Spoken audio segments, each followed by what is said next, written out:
আমাদের জমির ধান মাড়াই করব, ভাবলাম মেশিনটা স্টার্ট দেই, তাই স্টার্ট দিতেছি। কিন্তু প্রথমবার মিস্টেক হয়ে গেল, স্টার্ট নেয়নি। তাই নেক্সট টাইম আবার স্টার্ট দিতেছি। এবার স্টার্ট ধরে গেছে, কিন্তু স্পিডটা বেশি হয়ে গেছে, তাই স্পিডটা কমিয়ে দিলাম। দেখেন স্পিডটা একটু বেশি হওয়ার কারণে ধোঁয়া বের হয়ে গেছে। আর যিনি ধান কোপাচ্ছে উনি আমার বাবা, আর আমার মা। এটা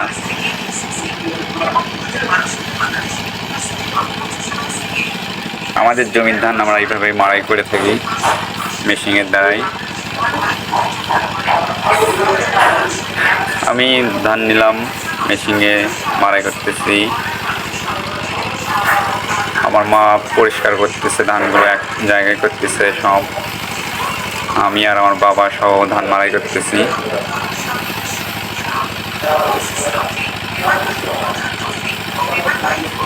এইভাবে ধান মাড়াই করলে তাড়াতাড়ি হয়ে যায়, যার কারণে মেশিনের দ্বারাই ধান মাড়াই করা হয়। আর আগেকার মানুষ তো হাতে কুবাই ধান মাড়াই করছে, এখনকার যুগে আর হাতে কুবে ধান মাড়াই করা হয় না, এখন মেশিনের দ্বারাই সব কিছু হয়ে থাকে।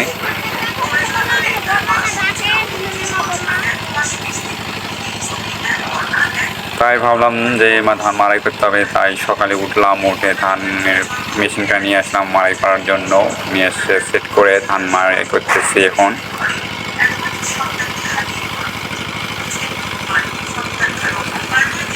আর গ্রামগঞ্জে এইভাবে ধান মাড়াই করা হয়ে থাকে। আর আমাদের বাড়ির সামনে যে দেখতে পাচ্ছেন এগুলো ঘাস লাগাইছে, বিদেশি ঘাস। আর সামনে এটা বাড়ি দেওয়া হচ্ছে, আমার একটা কাপ বাড়ি দিতেছে নতুন করে।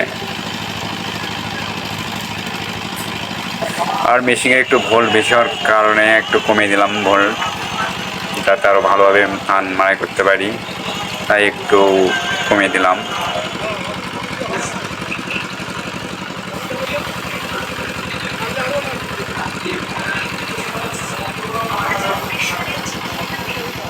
এখন অনেক সুন্দরভাবে ধান মাড়াই করা হচ্ছে।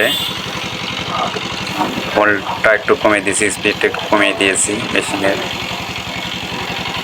এখন ঠিক আছে, এখন ভালোভাবে মাড়াই করা যাচ্ছে ধানগুলো।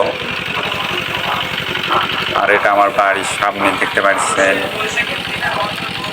আমার গেটের সামনে এটা ফাঁকা জায়গা, এটা এখানে ধান মাড়াই করা হয়ে থাকে। আমাদের সব কিছু এখানে ধান মাড়াই করি, কাজ কাম এখানে করি। আমাদের বাড়ির উঠান এটা।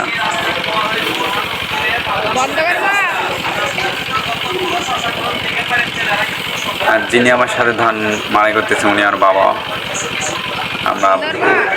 আমার বাবার আমি সহ ধান মাড়াই করতেছি।